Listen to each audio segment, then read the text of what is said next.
Hello everyone, मैं हूं वसुंधरा और आज हमारे साथ जुड़ी हैं डॉक्टर अलका वर्मा, जो कि human behaviour, thought, mentality and behaviour की स्पेशलिस्ट हैं। तो आइए चलिए उनसे कुछ बातें जानते हैं और सीखते हैं उनके एक्सपीरियंस के बारे में।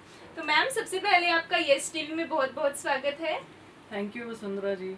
मैम, मैं आपसे जानना चाहूँगी कि जिस तरीके से डिप्रेशन के बारे में हमने कभी सुना भी नहीं था कि ऐसा भी कुछ होता है, आज वो हर जगह जिसको भी देखो हर किसी को डिप्रेशन है, हर कोई डिप्रेशन में है। तो इस बारे में आप क्या कहना चाहेंगे?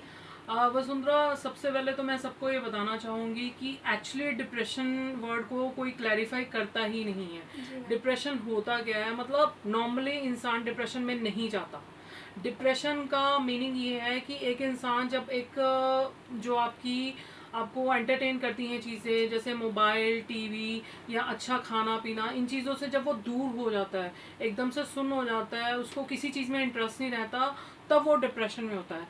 कॉमन पर्सन, अक्सर जो मेजोरिटी ऑफ पीपल है वो स्ट्रेस में होते हैं, वो डिप्रेशन में नहीं होते।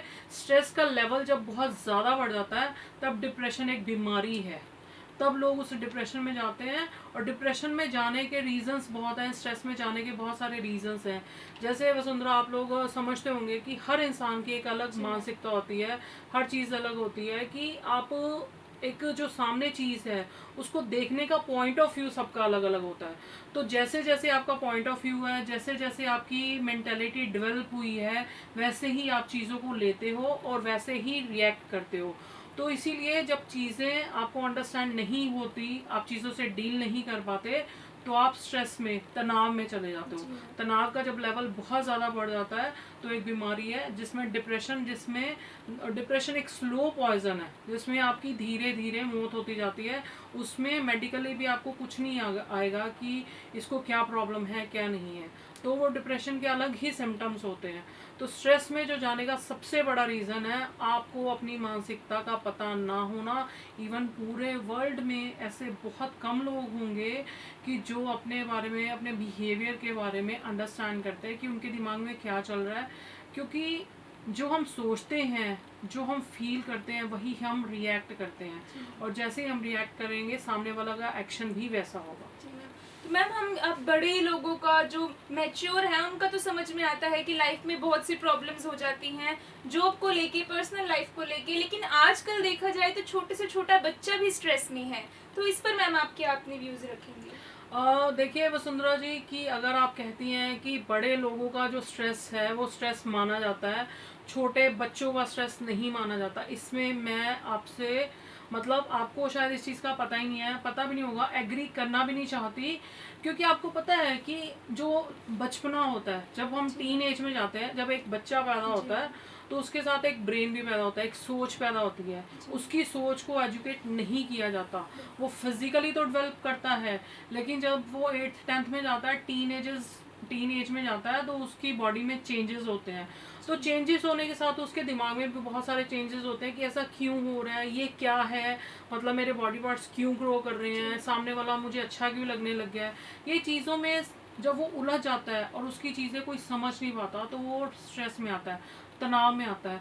और आपको पता है वसुंधरा कि जब वो तनाव में होता है ना बच्चा, उसको एक बड़ी एज के तनाव का और उसका तनाव इक्वल नहीं, उससे ज़्यादा ही होता है। बड़ी एज के तनाव में, बड़ी एज में जो लोग तनाव में होते हैं वो शायद अपने आप को डील भी कर लें, लेकिन जो बच्चे होते हैं वो सुसाइड जैसा कदम उठा लेते हैं। वो मतलब इतना, वो आप देखेंगे कि गुस्सा में बहुत आ जाता है, बॉडी लैंग्वेज चेंज हो जाती है, चिड़चिड़ करते हैं, कहना नहीं मानते, घर में झूठ बोलना शुरू कर देते हैं। तो ये बच्चों का कसूर नहीं होता, ये एक वो प्रोसेस में होते हैं जिस प्रोसेस को पेरेंट्स अंडरस्टैंड नहीं कर पाते, क्योंकि पेरेंट्स भी अपने आप के लिए एजुकेशन उनको नहीं मिली होती चाइल्डहुड में। तो जब मुझे बचपन में कोई एजुकेशन नहीं मिली तो मैं आगे अपने बच्चों को कैसे दे सकती हूँ। तो ये एजुकेशन बहुत ज़रूरी है आपकी मेंटेलिटी के लिए। तो बच्चों का तनाव कम नहीं होता, उनका रिस्की एज होती है, उनके तनाव को बहुत सीरियसली लेना चाहिए। यस मैम, बिल्कुल सही कहा आपने, क्योंकि जो बड़े होते हैं वो इतनी उनमें मैच्योरिटी आ जाती है कि अगर वो किसी स्ट्रेस में है तो उसको कैसे डील करना है, कैसे टैकल करना है सिचुएशन को। लेकिन क्योंकि वो छोटे बच्चे हैं, उनमें इतनी समझ नहीं है, वो नहीं समझ पाते कि उस सिचुएशन पे कैसे रिएक्ट करना है। तो मैम, मैं आपसे जानना चाहूँगी कि एक्यूरेटली स्ट्रेस और डिप्रेशन में क्या डिफरेंस होता है? स्ट्रेस और डिप्रेशन में फ़र्क क्या होता है? आप देखिए वसुंधरा कि सपोज कि मुझे जाना है, जॉब पे जाना है, ठीक है। जी जॉब पे जाना है तो मुझे स्ट्रेस है, तनाव है कि मैं टाइम पे पहुंच जाऊं, बॉस मुझे डांटे ना। मतलब रास्ते में ट्रैफिक हो गया है तो मतलब मैं कोई एक्सक्यूज भी नहीं दे सकता, कोई लॉजिकल रीज़न भी है, मेरी फैमिली में प्रेशर है, तो वो तनाव के साथ वो चलता रहता है, वो स्ट्रेस होता है। और जब वो ऑफिस में लेट होता है तो उसे थोड़ी डांट भी पड़ती है, उसका सारा दिन डिस्टर्ब हो जाता है, उसका काम में मन नहीं लगता। लेकिन फिर जब उसे पॉजिटिविटी मिलती है तो वो उस चीज़ों में आगे बढ़ जाता है, रोज एक नई रूटीन शुरू करता है, जाता है घर पे, थोड़ा चिल करता है, अपना कभी घूमने चले गए, अपने फ्रेंड्स के साथ चले गए, तो वो उसकी रूटीन लाइफ में कहीं ना कहीं पॉजिटिविटी है, कहीं ना कहीं उसे खुशी मिल रही है, तो वो स्ट्रेस को डील कर पाता है और फिर से एक रूटीन स्टार्ट कर लेता है। लेकिन जब डिप्रेशन में इंसान होता है तो उसमें क्या होता है कि जब आपका स्ट्रेस रेगुलर हो, जैसे आपको ऑफिस का भी बर्डन है, आपको एक वाइफ, एक फीमेल का बताती हूँ, उसे ऑफिस भी जाना है, उसे ऑफिस का भी स्ट्रेस है कि बॉस उसे कहेगा, तंग करेगा कि लेट क्यों हो गई हो, उसके कलीग्स उसे हैरास कर रहे हैं, उसका हस्बैंड उसे अंडरस्टैंड नहीं कर रहा, तो वो सारी चीज़ें उसके दिमाग में घूमती जाती हैं, वो उन चीज़ों को जो बैलेंस नहीं कर पाती, उसको कोई भी पॉजिटिविटी, कोई भी सपोर्ट उसको मतलब कर ही नहीं पाती सपोर्ट कि वो रिलैक्स हो सके। जब वो रिलैक्स नहीं हो पाती, बढ़ता जाता है, जैसे जैसे दिन बढ़ते जाते हैं तो उसके साथ साथ उसका स्ट्रेस का लेवल बढ़ता जाता है। जब स्ट्रेस का लेवल इतना ज़्यादा बढ़ जाता है, वो अपने हिम्मत छोड़ देती है, तो उसे होता है कि जो होता है मेरे से कुछ भी बैलेंस नहीं हो रहा, जो होना होगा हो जाएगा, और उसका चीज़ों से इंटरेस्ट ही खत्म हो जाता है कि अगर किसी को मेरी फिक्र नहीं है तो मैं अपनी फिक्र क्यों करूँ। बिल्कुल। That is a difference between stress और डिप्रेशन। फिर वो डिप्रेशन के स्टेज वो में डिप्रेशन की पहुंचने स्टेज लग में जाते पहुंच हैं। जाती है और उसको वो फिक्र नहीं होती, फिर वो उसी फैमिली के लिए, उसी सोसाइटी के लिए वो पेशेंट बन जाती है और एक मुसीबत बन जाती है। वो मतलब पहले अपने लिए अगर वो अपने आप को समझती, वो फीमेल अपने आप को अंडरस्टैंड करती, अपने स्ट्रेस को मैनेज करने की देखती, या कोई उसे अंडरस्टैंड करता, या वो समझाने के लिए मतलब फीलिंग्स को एक्सप्रेस कर पाती, तो शेयर कर पाती और इन चीज़ों का रास्ता निकाल पाती, तो वो डिप्रेशन में ना आ जाती। मैम, जिस तरीके से किसी भी प्रॉब्लम का ऐसा कोई प्रॉब्लम है ही नहीं जिसका कोई सॉल्यूशन ना हो, तो स्ट्रेस जैसी प्रॉब्लम के क्या सॉल्यूशंस है, क्या करना चाहिए अगर कोई पर्सन स्ट्रेस है किसी को या डिप्रेशन की स्टेज में पहुंचने वाला है, तो उससे बाहर निकलने के लिए क्या करना चाहिए? मैं आपको एक बात बताती हूँ वसुंधरा, हम लोग 4 सेक्टर में काम करते हैं, mental illness, physical illness, social health और एनवायरमेंटल हेल्थ। मैं आपको पहले इसका डिस्क्रिप्शन देना चाहूँगी जो हमारी स्पेशलाइजेशन है। हम लोगों की रिसर्च में हमने ये बताया, जो पूरे वर्ल्ड में हम चैलेंज कर सकते हैं कि आपको कहीं भी ये थ्योरीज नहीं मिलेगी, ये प्रैक्टिकल रिसर्च है कि जो तनाव है वो ऐसे घूमता है, वो रिएक्शन कैसे देता है वसुंधरा कि आपको जैसे सर दर्द रहने लग गया है, नींद नहीं आ रही, तो मेंटल इलनेस है। कई बार आप मतलब आपका बॉडी स्ट्रक्चर और उस पर आपकी पेशेंस पे डिपेंड है, स्ट्रेस आपका किस लेवल पे और कैसे रिएक्ट कर रहे हो। मतलब कभी कभी आपको इतना गुस्सा आता है, जैसे सपोज आप बैठी हैं, आप बहुत सॉफ्टली मेरे से बात कर रही हैं, एकदम से आपने रिएक्ट किया, आपने को गुस्सा आ गया, तो सामने वाला बोलेगा यार व्हाट्स गोइंग ऑन, मतलब वो ये चीज़ कहेगा कि अभी तो नॉर्मल थी, लेकिन आपके अंदर जो स्ट्रेस घूम रहा है, आपको जो प्रेशर है, वो उसको एक बीमारी का नाम दिया गया बायपोलर। तो जो मेंटल इलनेस होती है उसमें बायपोलर, नींद ना आना, डिप्रेशन और स्लीप डिसऑर्डर, आपको मतलब वॉमिटिंग वगैरह होना, ये सारी चीज़ें मतलब ये मेंटल इलनेस में आती है, जो तनाव का रिजल्ट है मेंटली जो होता है। और फिजिकली क्या होता है, जब आप स्ट्रेस में होते हो तो कई लोग दिमाग पे ज़्यादा जोर नहीं डालते, तो उनके अंदर ही अंदर जो फीलिंग्स दबती हैं, सपोज आपके फादर पे या किसी इंसान पे किसी ने उसकी प्रॉपर्टी और उसके साथ धोखा कर दिया, वो फीलिंग नहीं शेयर कर पाया, तो वो जो स्ट्रेस है घूमता रहता है कि मैं क्या करूं, मेरी प्रॉपर्टी चलेगी, मेरे साथ ये फ्रॉड हो गया, मैं अपनी फैमिली के साथ शेयर नहीं कर पाता। तो वो स्ट्रेस में रहने के कारण कईयों की जो ब्लड सर्कुलेशन है वो ब्लड थिक हो जाता है, तो वो सप्लाई नहीं हो पाती मतलब दिमाग में या हार्ट में, तो ऐसे heart attack, brain haemorrhage, brain stroke, ये फिजिकल डिजीज है। तो मानसिक बीमारियों में एक मैं आपको बताना चाहूँगी, एक बहुत ही बड़ी बीमारी जिसका अभी तक इलाज नहीं है, मतलब अल्जाइमर और एक स्किज़ोफ्रेनिया।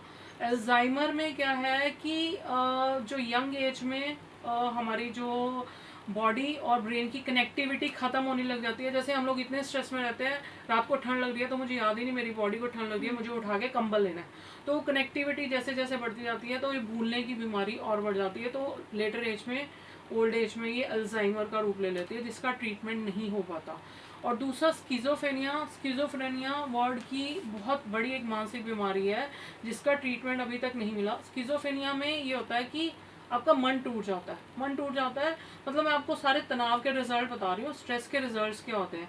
तो स्किज़ोफ्रेनिया में क्या होता है कि आपका पार्टनर, आपका फ्रेंड भी हो सकता है, आपका हस्बैंड भी हो सकता है, आपकी मदर भी हो सकती है, को जो जिसके साथ आप हर फीलिंग शेयर करते हो वो इस दुनिया में नहीं रहा, वो आपको छोड़ के चला गया, तो वो इनसिक्योरिटी की फीलिंग आ जाती है, आपका मन टूट जाता है। तो मेंटल डिजीज में उसको स्किज़ोफ्रेनिया कहा जाता है कि आपको कोई भी केयर करेगा, आपको ऐसा लगता है कि वो आपको मारना चाहता है, आपका किसी पे ट्रस्ट ही नहीं रहता, कि वो नहीं रहा तो वो ट्रस्ट खत्म हो जाता है। तो मैंने आपको मेंटल डिजीज भी बता दी, फिजिकल डिजीज भी बता दी। थर्ड मैं आपको बताऊंगी सोशल लेवल्स। आप वसुंधरा ये बात को किसी को पता ही नहीं है, जो स्ट्रेस है क्राइम का जड़ है, सुसाइड की जड़ है, वो एडिक्शन की जड़ है, वो डिवोर्स की जड़ है, वो डोमेस्टिक वायलेंस की जड़ है। अगर हमें अपना स्ट्रेस डील करना आ जाए, हमें चीज़ें डील करनी आ जाए, अगर हम अपनी मानसिकता को समझ जाएं, तो हम कभी भी suicide, crime, domestic violence, divorce आदि के शिकार नहीं होंगे। तो हम अपनी लाइफ बहुत अच्छे से चला सकते हैं। फोर्थ सेक्टर है हमारा जिसमें एनवायरमेंटल हेल्थ आती है। लोग कहते हैं पोल्यूशन फैल रहा है, पोल्यूशन हमारी हेल्थ को तंग कर रहा है, हमारी हेल्थ को नुकसान कर रहा है, इसमें भी तनाव का हाथ है।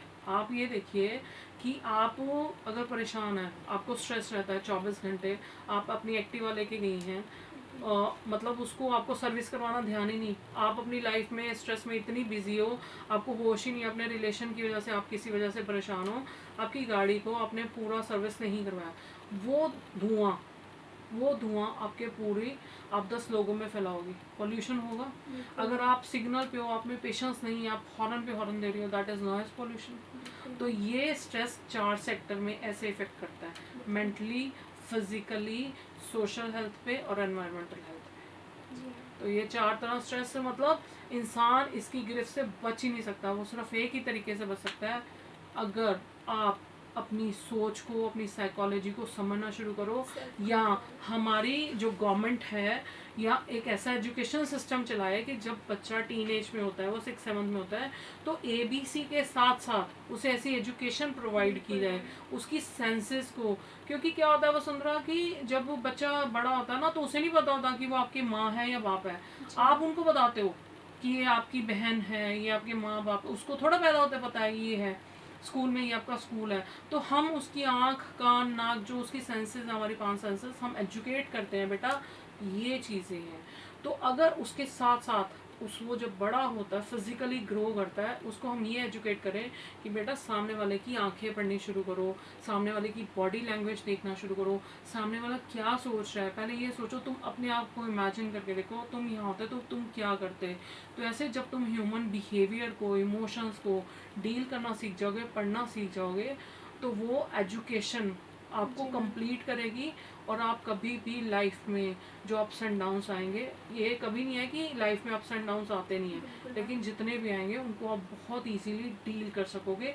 जैसे ABC सीखने पे एक लैंग्वेज बनती है, तो ऐसे ही ह्यूमन बिहेवियर, ह्यूमन थॉट्स और मेंटेलिटी समझने पे वो सिस्टम को आप समझ पाओगे, और आपका चाहे पर्सनल लाइफ हो, प्रोफेशनल लाइफ हो, या कहीं भी आपके रिश्ते हों, कभी भी आप धोखा नहीं खाओगे, कभी डिस्टर्ब नहीं होगे, सुसाइड नहीं करोगे, बीमारियों के शिकार नहीं होगे। जी मैम, लास्ट में मैं आपसे यही रिक्वेस्ट करूँगी कि आप आज की जनरेशन को और आज थोड़ी अवेयरनेस फैलाने के लिए आप कुछ मैसेज दें सभी को। मेरा हर जनरेशन के लिए एक ही मैसेज है वसुंधरा, यंग जनरेशन के लिए खासकर, क्योंकि यंग जनरेशन के पास अभी गोल्डन अपॉर्चुनिटी है।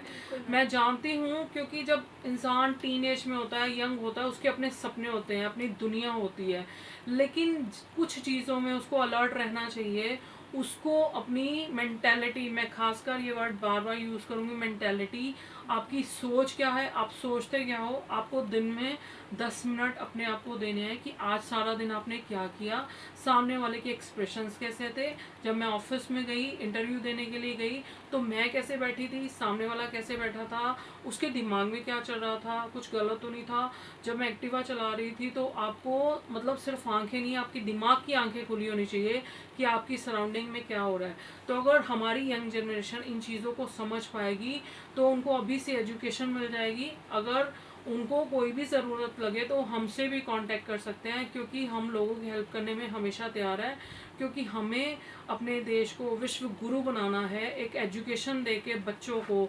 और बड़ों को मैं ये कहना चाह रही हूँ कि जो उनका पास्ट जा चुका है और आने वाला टाइम है, अगर वो उसको भी बचाना चाहते हैं तो प्लीज़ अपने आप को समझिए और उस चीज़ को अंडरस्टैंड कीजिए। क्योंकि जब तक आप अपने आप को जानोगे नहीं, आप अपने कर्मों पे, अपनी ड्यूटीज़ पे ध्यान नहीं दोगे, अपनी सोच पे ध्यान नहीं दोगे, आपकी लाइफ में प्रॉब्लम्स बढ़ती जाएंगी और आप कभी डील नहीं कर पाओगे।